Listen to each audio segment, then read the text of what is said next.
الحمد لله نحمده ونستعينه ونستغفره ونؤمن به ونتوكل عليه ونعوذ بالله من شرور أنفسنا ومن سيئات أعمالنا من يهده الله فلا مضل له ومن يضلله فلا هادي له وأشهد أن لا إله إلا الله وحده لا شريك له وأشهد أن محمدا عبده ورسوله أما بعد فأعوذ بالله من الشيطان الرجيم بسم الله الرحمن الرحيم وإذ يرفع إبراهيم القواعد من البيت وإسماعيل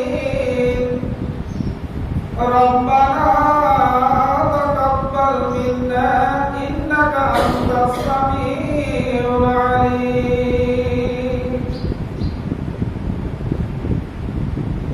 সুধী মণ্ডলী, আমি আপনাদের সামনে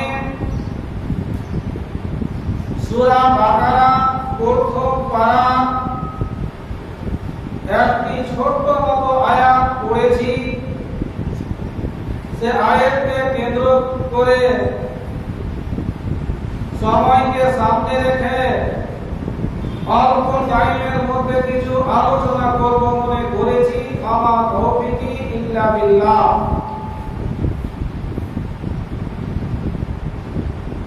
আমরা যে টানা এক মাস ধরে রোজা রাখলাম, তারপরে আমরা ঈদ পালন করলাম। ঈদের দিন আমাদেরকে আল্লাহ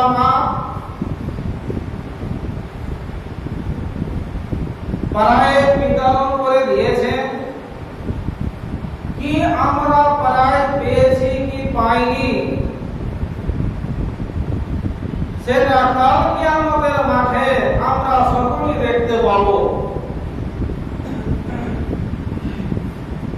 সমান সমান কাজ করেছি, কিন্তু আল্লাহ পাক আমাদেরকে সমানভাবে পারায়েত দিয়েছে কি দেননি, সেটা হাসরের মাঠে দেখতে পাওয়া যাবে।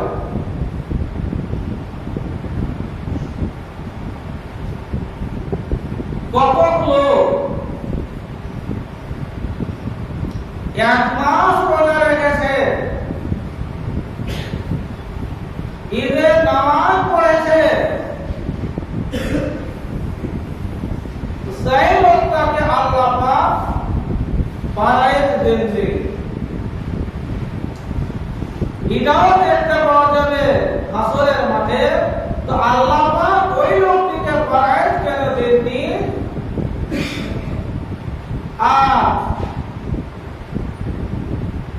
কাউকে কাউকে আল্লাহ পাক প্রচুর পরিমাণে পারায়েত দিয়েছেন। আর ব্যাপারটা কি, সেটা আমাদেরকে জানতে হবে। তাই আমাদের গোটা বিশ্বের গোটা দুনিয়া উম্মতে মুসলিমাকে আল্লাহ পাক এক নবী কর্মসূচিকে কোরআন মাজিদে উল্লেখ করে শিক্ষা দিচ্ছেন যে বান্দারে, তোমাদেরকে আমি দুনিয়ায় পাঠিয়েছি ইবাদত বন্দেগীর জন্য। তোমরা কোন নিয়মে করবে, কার রীতিনীতি মানে চলবে, সে ব্যাপারে তোমরা একটু লক্ষ্য করে ইবাদত করিও, না তো ইবাদত করা একেবারে বৃথা হয়ে যাবে। আল্লাহ রাব্বুল আলামিন সেই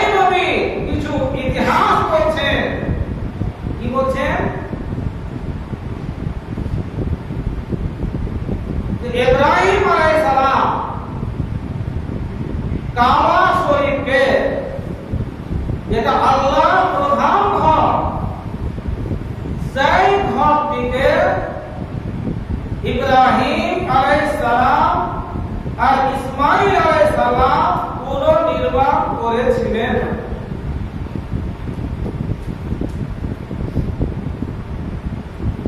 যখন ইব্রাহিম আলাইহিস সালাম আর ইসমাঈল আলাইহিস সালাম আল্লাহ ঘরকে পুনর্নির্মাণ করছেন আর এই দোয়াগুলো করছেন,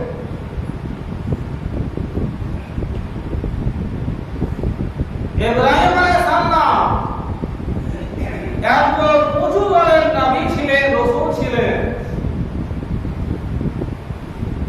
যার মোটামুটি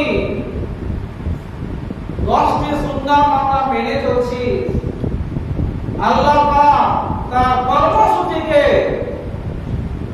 তার রীতিনীতিকে এত পছন্দ করেছিলেন যে আল্লাহ পাক উম্মতে মুহাম্মাদীদের জন্য প্রযোজ্য করে দিয়েছেন।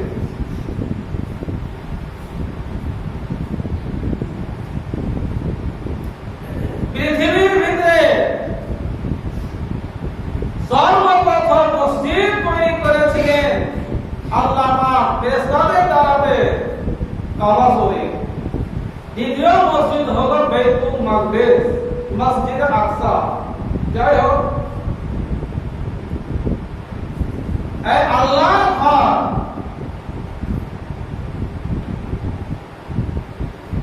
সে ঘরের রং ঢং, ইট পাথরগুলো জায়গা জায়গা চূর্ণ বিচূর্ণ হয়ে গেছিল, রংগুলো চলে গেছিল, মানে ভাঙা চূড়ার মতো হয়ে গেছিল। আল্লাহর ঘরে ইব্রাহিম আলাইহিস সালাম রাজমিস্ত্রি হয়ে, ইসমাঈল আলাইহিস সালাম রেজা হয়ে, পাইক হয়ে, মুনিশ হয়ে, এই বাপ বেটা মিলে আল্লাহর ঘরকে পুনর্নির্মাণ করেছিলেন। আর যখন করছেন তখন এই দোয়াগুলো করছেন। আল্লাহ বলছেন, ওয়াইদ ইয়ারফাউ ইব্রাহিমুল কাওয়াইদা মিনাল বাইত ওয়া ইসমাঈল রব্বানা তাকাব্বাল মিন্না ইন্নাকা আনতাস সামিউল আলিম।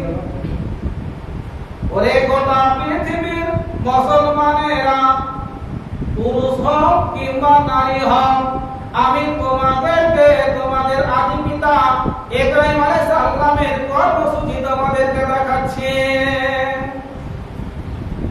যখন আমার ঘরকে পঙ্খনাসঙ্কভাবে কাবা শরীফের সমস্ত বুনিয়াদগুলোকে যখন উঠাচ্ছিলেন, ঠিক করছিলেন আর বলছিলেন, এ আমাদের পরওয়ারদিগার, এ আমাদের প্রতিপালক, আমাদের এই কর্মগুলোকে যে তোমার আদেশে আমরা বাপ বেটা মিলে তোমার ঘরটাকে পুনর্নির্মাণ করছি, ঠিকঠাক করছি। আল্লাহ রাব্বুল আলামিন, এই ঘরে আমরা কাজ করছি, আল্লাহ তুমি আমাদের এই কাজটাকে তোমার কবুল করে নাও। আল্লাহ বলেছেন, করেছেন, মিটানোর কথা। তারপরে আল্লাহ রাব্বুল আলামিনের নবী বাপ বেটা মিলে আল্লাহর কাছে দুআ করছেন যে আল্লাহ রাব্বুল আলামিন আমাদের যা তোমার ঘর নির্মাণ করতে আমাদের কষ্ট হয়েছে, তবুও আমি তোমার বিধানকে মেনে আমরা বাপ বেটা দুজন মিলে তোমার এই পুরাতন ঘরটিকে আমি পুনর্নির্মাণ করলাম, ঠিকঠাক করে দিলাম। আল্লাহ এইকে কাম করলাম, ঠিকঠাক করলাম, তোমার ঘরকে সুন্দর করলাম, ঝকঝকে করে দিলাম। আল্লাহ তুমি আমাদের বাপ বেটার এই কামটাকে তুমি কবুল করে নাও। কি শিক্ষা পাচ্ছি আমরা? আমরা যে রোজা করলাম বা নামাজই পড়ছি, নামাজ পড়লে ক্ষমত নামাজে বলতে হবে আল্লাহ তোমার বিধানকে মাথা নত করে মেনে নিয়ে তোমার ইবাদত করলাম, আল্লাহ তোমার ইবাদতটা তুমি কবুল করে নাও।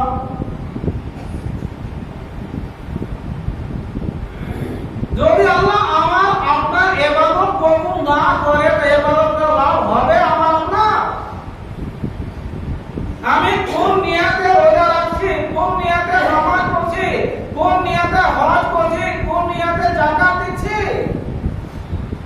এটা আমার দেখার আছে।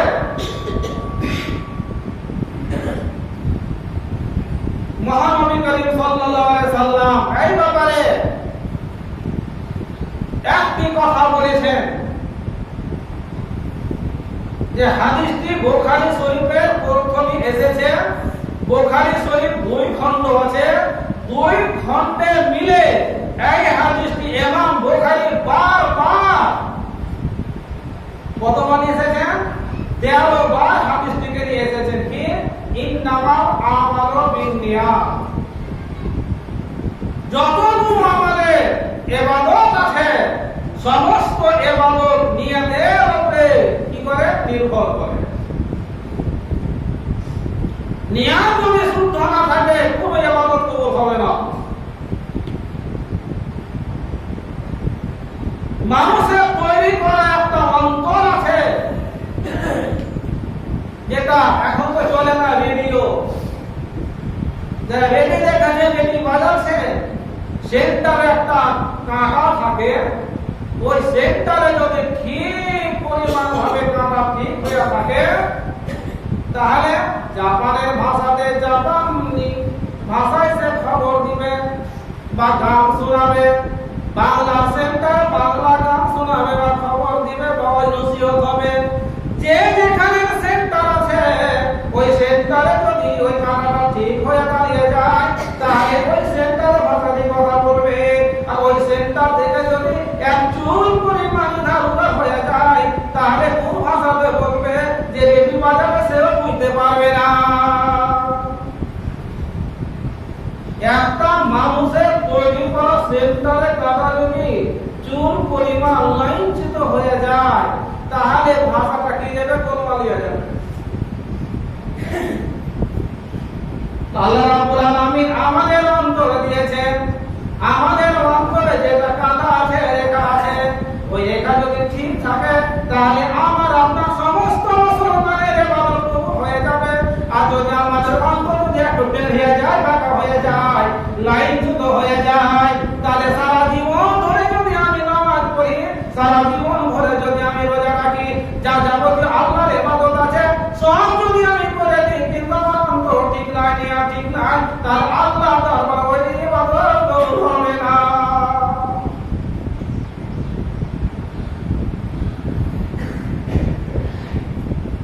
প্রমাণ আপনাদের সামনে তুলে ধরছি। সময় অতিরিক্ত নবম হিজরিতে তাবুকের যুদ্ধের জন্য দয়ার নবী সাল্লাল্লাহু আলাইহি সাল্লাম সাহাবায়ে কেরামকে নিয়ে সেই যুদ্ধের প্রস্তুতির জন্য সভা করেছিলেন। ওই সময়ে মদিনার এক ধরনের মুসলমান, তারা মুসলমান মুখে দাবি করে কিন্তু তাদের নিয়ত একেবারে জিলাপির মতো সোজা। ওরা এসে বলছে নবী সাহেব আমরা একটা আপনার বিনা অনুমতিতে একটা নেকি কাজ করেছি। বলে কি রে বাবা? বলে আমরা দেখলাম যে আমাদের পাড়াতে যেগুলো লোক বাস করছে তারা অতি দুর্বল, বয়স্ক লোক, ন্যাংরা খুরা মানুষ, তারা আপনার মসজিদে কিংবা কোবা মসজিদে আসতে পারে না বা যেতে পারে না। তাদের সুবিধার্থে আমাদের পাড়াতে একটা মসজিদ বানিয়েছি। তো মসজিদ তো বানিয়েছি, এটা আপনার বিনা অনুমতিতে, একটু আপনি চলুন না, একটু দূরে নামাজ পড়ে আমাদের মসজিদের উদ্বোধন করে দেন। তখন আমাদের নবীজি আমার বলছে ওরে আমার সাহাবারা যারা তোমরা আমার কাছে তোমরা তোমাদের মসজিদের উদ্বোধনের জন্য আমাকে নিমন্ত্রণ দিতে এসেছো, এই মুহূর্তে আমি যেতে পারবো না। আমাকে আমার সাহাবায়ে কেরামকে নিয়ে সুদূর তাবুকের প্রান্ত যেতে হবে। আল্লাহ রাব্বুল আলামিন যদি বাঁচিয়ে রাখেন আমাদেরকে সুই সালামতে মদিনা ফিরিয়ে নিয়ে তাহলে আমি কথা দিচ্ছি তোমাদেরকে, আমি এবং সাহাবায়ে কেরামকে নিয়ে আমি তোমাদের মসজিদে আমি যাব আর দূরে কাপড়ে উদ্বোধন করে দেব। এই মুসলমানদের খুব খুশি হলো, আল্লাহ নবী তো বলেছেন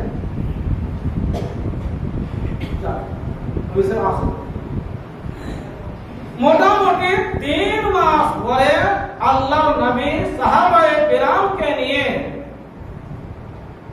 তাবুকের প্রান্তরে মদিনা আসছে। তাবুক থেকে আসছেন মদিনা। এই খবরটা তারা শুনেছে, তারা তাড়াহুড়ো করে নবীজির কাছে চলে এসেছে যে নবী সাহেব,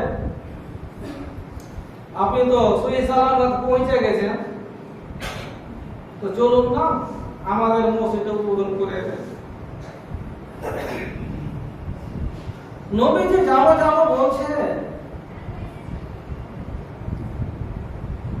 3 মাস আগে ওই মুসলমানেরা মানে ডুপ্লিকেট মুসলমানেরা মুনাফিকেরা আল্লাহর নবীর কাছে আপিল নিয়ে এসেছিলেন। এই 3 মাসের মধ্যে আল্লাহর নবী জানতে পারলেন না যে তারা মসজিদটা কেন তৈরি করেছে। আমাদের মতন কিছু মুসলমান শ্রেণী আছে যারা হানাফি মাযহাবের কিছু লোক, মানে বেশিরভাগ হানাফি মাযহাবের ভিতরে, তারা বলে আল্লাহর নবী আলিমুল গায়ব ছিলেন, নাউযুবিল্লাহ। এই 3 মাসের ভিতরে জানতে পারলেন না যে ওই ডুপ্লিকেট মুসলমানেরা কেন মসজিদটি তৈরি করেছে। আবার তারা এসে আল্লাহর নবীর কাছে দরখাস্ত করছেন, আপিল করছে যে চলুন না, তবুও জানতে পারছেন না। আল্লাহ রাব্বুল আলামিন আরশে আজিম থেকে আয়াত নাযিল করে দিচ্ছেন, হে নবী মুহাম্মদ, ওই ডুপ্লিকেট মুসলমানদের কথা শুনে আপনি তাদের মসজিদে উদ্বোধন করতে যাবেন না। তারা মসজিদটা আসলে মসজিদ বানায়নি, কি বানাচ্ছে শুনেন। আল্লাহ রাব্বুল আলামিন বলছেন, লা তাকুম ফীহি আবাদা। হে নবী মুহাম্মদ সাল্লাল্লাহু আলাইহি সাল্লাম, আপনাকে যে দাওয়াত দিয়েছে ওই মসজিদে নামাজ পড়া দূরের কথা, ওই মসজিদে পা পর্যন্ত রাখবেন না।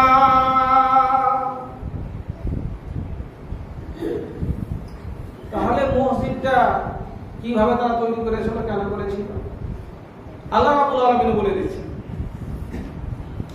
হে নবী সাহেব, আপনি শুনেন, ও মা নেককার বান্দা বান্দিরা তোমরা শুনো। আল্লাহ বলছেন, ওয়াল্লাযীনা ইত্তাখাযু মাসজিদান জিরারান ওয়া কুফরান ওয়া তাফরীকাম বাইনাল মুমিনিন ওয়া ইরসাদাল লিমান হারাবাল্লাহা ওয়া রাসূলাহু ইন আরাদনা ইল্লাল হুসনা আল্লাহু ইয়াশহাদু ইন্নাহুম লাকাযিবুন। তারা কি কেন মসজিদ তৈরি করেছিল? তাদের ভিতরে 3টি মারাত্মক বড় পাপের কাম ছিল।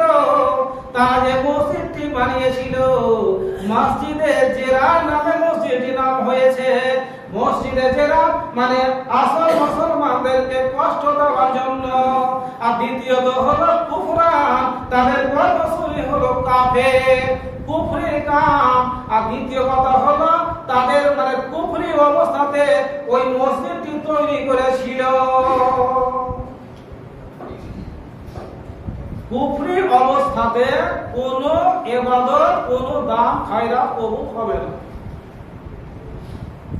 1 নম্বর ছিল জেরা, দ্বিতীয় নম্বর ছিল কি কুফর।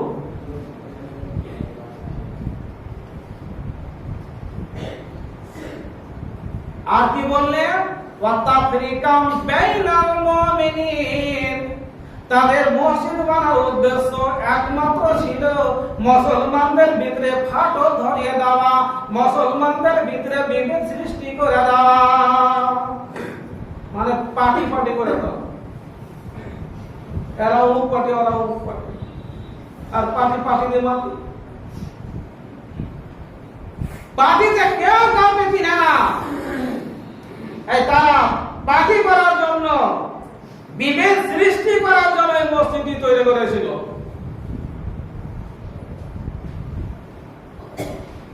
আরেকটা মারাত্মক কাজ কি, ওয়া ইরসাদাল লিমান হারাবাল্লাহ ওয়া রাসূলাহু, তারা মসজিদটি এই জন্য তৈরি করেছিল, উপর মসজিদ কিন্তু ভিতরে কুটবাজি করা হবে, ভিতরে বম পিস্তল তৈরি করা হবে, ভিতরে তীর ছাড়াছাড়ি করা হবে, সেখানে প্রশিক্ষণ দেওয়া হবে কেমন করে মুসলমানদেরকে মদিনা থেকে তাড়িয়ে দেওয়া হবে, কেমন করে ইসলামকে লাঞ্ছনা গঞ্জনা দিয়ে মিটিয়ে দেওয়া হবে, কেমন করে নবী সাহেবকে এটা ক্ষান্ত করা হবে যেন নবী সাহেব ইসলাম প্রচার করতে না পারে।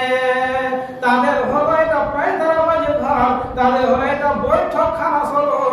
আসলে আল্লাহ পাক বলেন তারা আসলে মসজিদ তৈরি করেনি। যারা মসজিদ তৈরি করবে তাদের ব্যাপারে আল্লাহ পাক বলছেন হাদিসে কুদসি, হাসরের মাঠে সুবহানাল্লাহ কোটি কোটি লোকে লোকারণ্য, যারা মসজিদকে ভালোবাসেন তাদের সম্পর্কে খাস করে আল্লাহ পাক বলছেন, আল্লাহ পাক বলবেন ফেরেশতাদের মুখ দিয়ে যে ডাক দাও, কি বলবেন,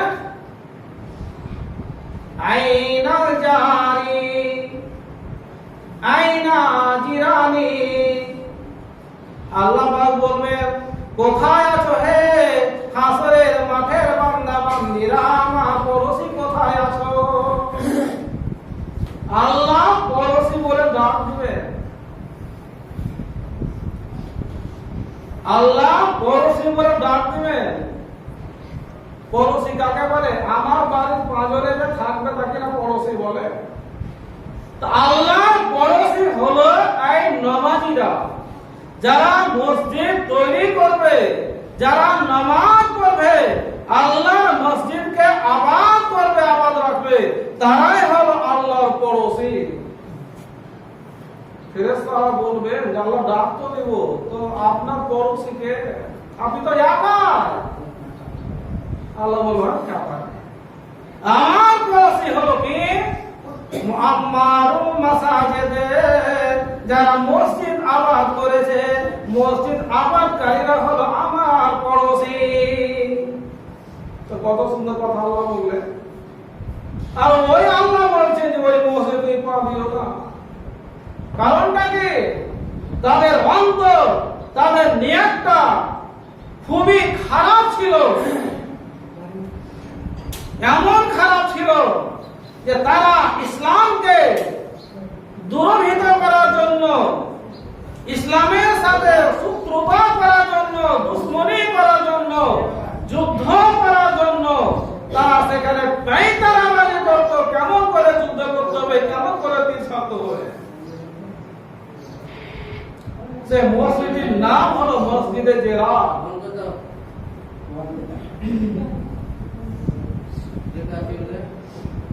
যখন আল্লাহ পাকের নবী বললেন যে যাও সাহাবারা, আল্লাহ পাক আমাকে নিষেধ করেছেন ওই মসজিদে নামাজ হবে না, ওই মসজিদ আসলে আল্লাহর ঘর নয়, আর যারা বইরে বলেছে তারা মুসলিম নয়, যা মসজিদটাকে ভেঙে চুরমার করে দাও। সেই মজলিসে এক অসহায় সাহাবী ছিলেন। সাহাবীটি বলছে নবী সাহেব আমি তো অসহায়, তো জায়গাটা যদি আমাকে দিতেন তাহলে আমি সেখানে বসবাস করতাম। যাও,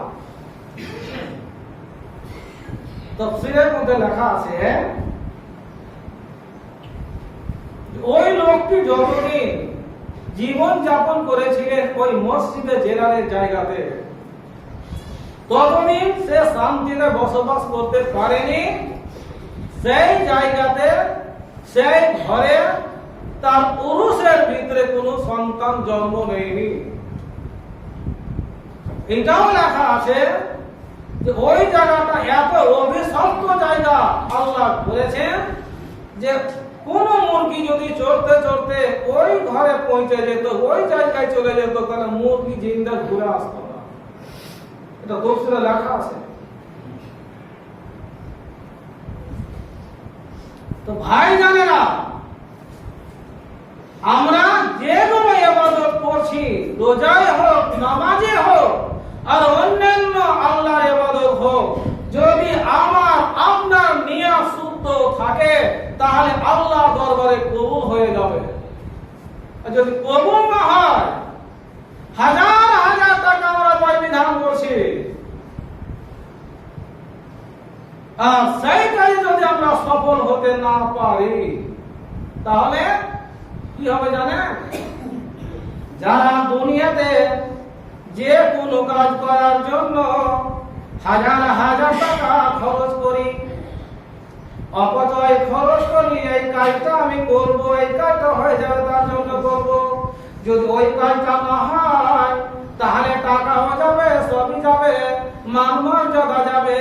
যখন ওই কাজটা সফল হলো না, তখন যে লোকটা কাজ করার জন্য হাজার হাজার টাকা, লক্ষ লক্ষ টাকা খরচ করেছে, ওই লোকটা তার বাড়িতে বসে গালে হাত দিয়ে এই দুই হাতখানা মোচড়াবে আর বলবে, হায় রে হাত, আমি কেন এতটা খরচ করেছিলাম, আমি কেন এত টাকা ব্যয় বিধান করেছিলাম। আমার কথা নয়, আল্লাহ পাক বলে দিচ্ছেন, আসবাহা ইয়াকাল্লিবু কাফাইহি ফানফাকা ফিহি। আমি যে 8 থেকে নিয়ে 30 দিন না খেয়ে দেখেছি, পিপাসায় কাতর হয়ে গেছিলাম, বিছানা ধরে নিয়েছিলাম, হায় আল্লাহ, আমি কেমন করে রোজা করি, তুমি কবুল করনি।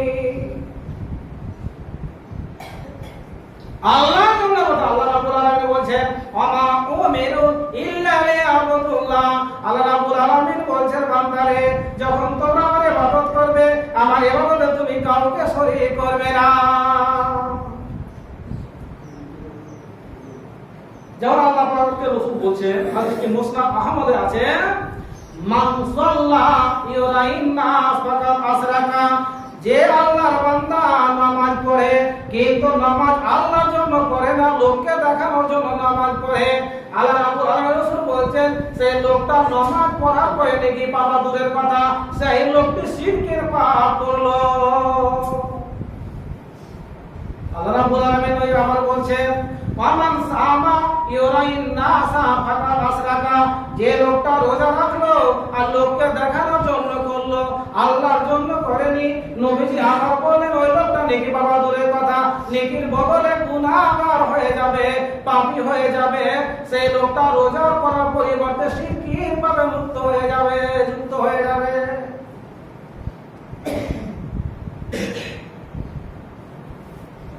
তাই আল্লাহ রাব্বুল আলামিন আমাদের আদি পিতা ইব্রাহিম আলাইহিস সালামের ওই কর্মসূচিটিকে আমাদের সামনে পেশ করছেন। তোমরা ইবাদত করতে শিখো, তোমরা কি করে ইবাদত করবে। আমার বান্দা তোমাদের আদি পিতা ইব্রাহিম আলাইহিস সালাম কিভাবে উনি ইবাদত করেছিলেন, ইবাদত করার পরে আমাকে কিভাবে দেখেছেন।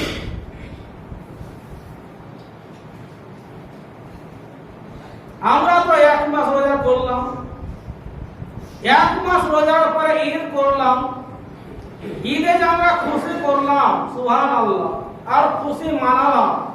এখনো আমাদের আপনাদের ছোট ছোট ছেলেরা হাঁটতে শিখেনি, বম ফুটাচ্ছে, হায়রে ছেলের বাপেরা বেহারে ছেলে কিছু বলে না, পয়সা তো অপরে খরচ করছে, ঈদ মানা হলো না, এটা ওয়াইদ মানা হচ্ছে। রোজা যত লুকিয়ে চুরিয়ে রাত্রে জুয়া খেলছিল, ঈদের দিন থেকে তো সরাসরি মানে জুয়া খেলছিল। তাহলে আমাদের ভিতরে যে নিয়াত ভরা আছে, অন্তরটা আমাদের কতটা, আমরা বলি আমরা পাক্কা মুসলমান। ঈদ তো মানে না, ঈদ কার জন্য? এক আরবি শায়ের বলছেন, লাইসাল ঈদু লিমান লাবাসাল জাদিদ ইন্নামাল ঈদু লিমান খাফা বিল ওয়াইদ। ঈদ ওই লোকটির জন্য নয় যে লোক ঈদের দিনে পেশ করা পাঞ্জাবি, পেশ করা গঞ্জি, সাদা ধবধবে কিংবা রঙিন কাপড়ের পাঞ্জাবি কিংবা শার্ট পিঁধে ঈদের দিন আমরা ঈদ করতে যাচ্ছি। বলে কেন এটা কখন বানাইলা? বলে বানাচ্ছি 1 মাস আগে। 1 মাস আগে বানাচ্ছ এখন কেউ বলনি কেন? বলে আমি এটা ঈদের জন্য বানিয়েছিলাম। ঈদ করতে যাচ্ছে, কোথায় ঈদ মানাচ্ছি। কবি বলছেন ইন্নামাল ঈদ লিমান খাফা মিন ওয়াইদ।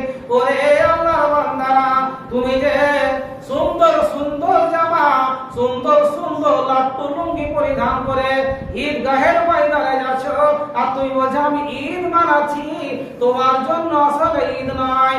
ঈদ ওই লোকটির জন্য যারা ঈদের দিন আল্লাহর ভয়ে কেঁপে কেঁপে আল্লাহর কাছে দোয়া করছে, আল্লাহ রাব্বুল আলামিন তোমার আদেশে 1 মাস ধরে রোজা পালন করলাম, রোজার ভিতরে আমি কি ভুল করলাম আল্লাহ, কিভাবে আমি রোজা করলাম, কোন নিয়তে করেছি আল্লাহ, একমাত্র তুমি অন্তর্যামী, তুমি আমার রোজাটাকে কবুল করে নাও। ওর জন্য হবে এই আল্লাহ কবি বলছে লাইসাল ঈদ লিমান তাবাক্কারা বিল উদ ইন্নামাল ঈদ লিমান তামা ওয়ালা ইয়াউম। ঈদের দিন সুন্দর সুন্দর সুরমা ব্যবহার করেছি, আতর ব্যবহার করেছি, রকমারি সেন্ট ব্যবহার করেছি। কবি বলছেন তার জন্য ঈদ নয়, ঈদ ওই লোকটার জন্য যে ঈদের দিন তার বিগত দিনের পাপকে আল্লাহর সামনে রেখে কান্নাকাটি করে ক্ষমা করে নিয়েছে, আর ওই পাপের কাজে জড়িত হয়নি, তার জন্য হলো ঈদ। লাইসাল ঈদ লিমান নাসাবাল কুদুর ইন্নামাল ঈদ লিমান সাদা বিল মাকদুর। ঈদের দিন আমরা 500 টাকা করে, 1000 টাকা করে, 2000 টাকা করে, 3000 টাকা করে মাংস নিয়েছি, আর মাংস নিয়ে বাড়িতে বড় বড় হাঁড়িতে ডেকচিতে মাংস রান্না করছি আর খাচ্ছি। কবি বলছেন ওই মাংস খাওয়াটার নাম, বড় ডেকচিতে মাংস রান্না করার নাম ঈদ নয়। ঈদ ওই লোকটার জন্য যা তার ভাগ্যটাকে ঠিক করে নিল। লাইসাল ঈদ লিমান তাজায়্যানা বিজিনাতিদ দুনিয়া ইন্নামাল ঈদ লিমান তাজাওয়াদা বিজাতিত তাকওয়া। ঈদের দিন আমরা মখমলের বিছানা, সুন্দর সুন্দর বিছানাতে গদিতে বসে বসে আমরা খাচ্ছি, পা ঝুলিয়ে ঝুলিয়ে খাচ্ছি, পা হিলিয়ে হিলিয়ে খাচ্ছি, তার নাম আসলে ঈদ নয়। ঈদ ওই লোকটার জন্য যারা ঈদের দিনে তাকওয়া তোষা করলো, তাকওয়া খাবার মনে করলো, পরহেজগারিতাকে খোদা ভীতিটাকে খাবার মনে করলো, তার হলো আসলে ওটাই হলো ঈদ। লাইসাল ঈদ লিমান রাজাবাল মাতায়া ইন্নামাল ঈদ লিমান তারাকাল খাতায়া। ঈদের দিন দূর দরাজ থেকে কেউ মোটরসাইকেলে ঈদগাহে আসে, কেউ সাইকেলে চেপে আসে। কবি বলছেন তার জন্য ওটা ঈদ নয় যে বাড়ি দূর বলে সে সাইকেলে চড়ে ঈদগাহে আসবে, মোটরসাইকেলে চড়ে ঈদগাহে আসবে, টুকটুকিতে চড়ে ঈদগাহে চলে আসবে, তার জন্য আসলে ঈদ নয়। ঈদ ওই লোকটার জন্য যে ঈদের দিন আল্লাহ রাব্বুল আলামিনকে সামনে রেখে বলে আল্লাহ রাব্বুল আলামিন আমি বিগত দিনে গুনাহ করেছি আল্লাহ, আমি গুনাহ করেছি তবু আমার মনে নেই, তুমি তো অন্তর্যামী আছো আল্লাহ। আল্লাহ আমি কোন নিয়তে রোজা করেছি তুমি সব কিছু জানো আল্লাহ। আমার যদি ভুল ভ্রান্তি হয়ে থাকে, অতীতে যদি পাপ হয়ে থাকে তোমাকে ক্ষমা করে দাও। তার জন্য আসলে সময় শেষ হয়ে যাচ্ছে, আরেকটা হাদিসের আমি তরজমা করে দিই।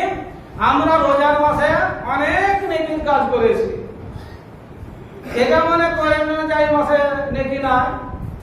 মুসলিম শরীফে একটা হাদিস আছে, দয়াল নবীজি বলেছেন যে রমজান মাসের পরে পরে যেটা মাস আসে, যেটা মাস চলছে এখন, এই মাসটার নাম হলো শাওয়ালুল মুকাররম। এই 6টা রোজা করবে, বেশি নয়, মাত্র 6টা। তো নবীজি আমার বলেছেন যে গোটা বছরে রোজা করার সমান নেকি পাবে। মানে রমজান মাসে রোজা যতটা নেকি আছে একটা রোজা, তাই শাওয়াল মাসে 6টা রোজা আছে, তো এক একটা রোজা রমজান মাসের রোজা সমতুল্য নেকি আছে। তো রমজান মাসের রোজাটা ফরজ আর এটা হলো নফল। যদি কেউ নেকির আশাধারী আছেন তারা এই মাসে 6টা রোজা করে নেবেন, কিয়ামতের মাঠে আর ফলাফল ইনশাআল্লাহ পাবেন। এই সুযোগগুলো ছাড়িয়েন না। আল্লাহ পাকের নবী আল্লাহর আদেশে এই শাওয়াল মাসের অফার দিয়েছেন, যারা শাওয়াল মাসের 6টা রোজা করবে আর রমজান মাসের পুরো এক মাস, তাহলে 36টা রোজা হলো। আর নবীজি বলেছেন যে গোটা বছরে রোজা সমান নেকি পাওয়া যাবে। মানে এক একটা রোজাতে বাড়িয়ে বাড়িয়ে যান, 1 2 3 করে 10 পর্যন্ত, মানে 360 দিনে একটা বছর হয়। তো 30টা রোজাতে 10 দিয়ে গুণ করলে 300, আর এই 6 রোজাকে 6 দিয়ে গুণ করলে 6.7, মানে 360 দিন রোজা করে যতটা নেকি পাওয়া যাবে, ওই এক মাস রোজা রমজান মাসে আর শাওয়াল মাসের 6টা 100। তাই রোজাগুলো ছাড়বেন না। আলাইনা ইল্লাল বালাগ।